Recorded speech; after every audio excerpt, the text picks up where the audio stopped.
রবিকে ক্যাবিনেটে ডেকে পাঠালো। স্যার, আপনি আমাকে ডেকেছেন? রবি, আমি তোমাকে ট্রান্সফার করছি। স্যার, এটা কিরকম কথা হলো? আপনি তো জানেন। রবি, আমি জানি তুমি কোনো অন্যায় করোনি, কিন্তু তোমার প্রসেসটা ভুল। সেই কারণে সাসপেন্ড না করে ট্রান্সফার করা হচ্ছে। কাসুকরাতে একটা কলেজ আছে, কাল থেকে ওখানে জয়েন করতে হবে। এখানকার পরিস্থিতি দেখে আমি তোমাকে আবার ডেকে নেব। রবি রাগ করে প্রিন্সিপালের ক্যাবিন থেকে বেরিয়ে এলো আর চলে যেতে লাগলো। যেতে যেতে ওর মনে হলো হঠাৎ কেউ যেন ওর পেছন করছে। রবি চুপচাপ দাঁড়িয়ে পড়ল আর পেছনে ঘুরে দেখলো পেছনে কেউ ছিল না। পরের দিন রবি বাসে উঠে কাসার খেলার জন্য রওনা দিল। বাসে রবি আর কন্ডাক্টর ছাড়া কেউ ছিল না। কেমন দিন এলো, যে গ্রামের নাম স্বপ্নেও শুনিনি, সেই গ্রামে ট্রান্সফার হলাম। ভাবতে ভাবতে রবি ক্লান্ত হয়ে ঘুমিয়ে পড়ল। বাস পাহাড়ি রাস্তা দিয়ে নিচে নেমে এলো আর ড্রাইভার বাস দাঁড় করালো। চলুন ভাই সাহেব, এসে গেছে আপনার কসারখেড়া কলেজ। রবি বাসের নিচে নামলো আর সামনে কোনো গ্রামও ছিল না আর কোনো কলেজও ছিল না। এটা আমাকে কোথায় নামিয়ে দিল? তখনই রবির পিঠে কেউ একজন হাত রাখলো।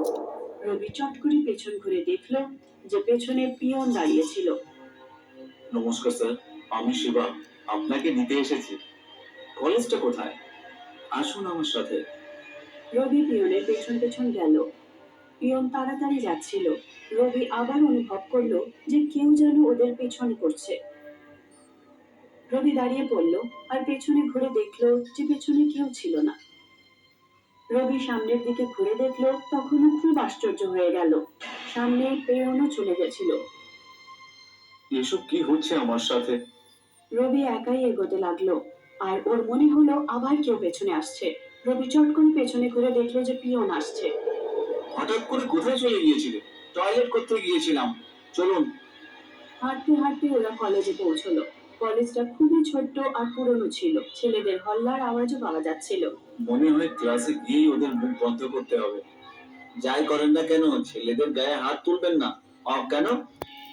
এটা আমি জানি না, কিন্তু যে যে প্রফেসররা ছেলেদের গায়ে হাত তুলেছে, তারা এখান থেকে জীবিত অবস্থায় ফিরে যেতে পারেনি। প্রফেসরকে কত টাকা দেয় তোমাকে প্রফেসরদের ভয় দেখানোর জন্য? আপনি ক্লাসে যান আর নিজেই জেনে নিন। এরকম বলে পিয়ন চলে গেল। রবি একটা ক্লাসের ভিতরে গেল আর দেখলো পুরো ক্লাস মজা করছে। রবিকে দেখেও ক্লাসের ছেলেমেয়েরা ওকে পাত্তা দেয়নি আর রবি ভীষণ রেগে গেল। চুপ করে বসো, প্রফেসরকে সম্মান দিতে জানো না?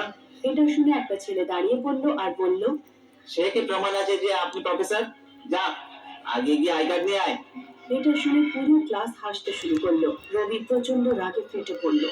দাঁড়াও, এক্ষুনি মজা দেখাচ্ছি। এরকম বলে রবি শয়তান ছেলেটার দিকে এগিয়ে গেল আর ছেলেটাকে জোরে একটা চড় মারলো। এটা দেখে পুরো ক্লাস চুপচাপ হয়ে গেল। এটুকুতে হবে না, আরো পরিচয় দেবো। তখনই হঠাৎ করে রবির মোবাইল বেজে উঠলো। রবি কলটা রিসিভ করলো। হ্যালো স্যার, আমি কাসুরখেড়া পৌঁছে গেছি। কিরকম ভুল? আমি ক্লাসে দাঁড়িয়ে আছি। কি? কাসুরখেড়া কলেজের 10 বছর ধরে বন্ধ হয়ে পড়ে আছে। রবির গায়ের লোম খাড়া হয়ে গেল।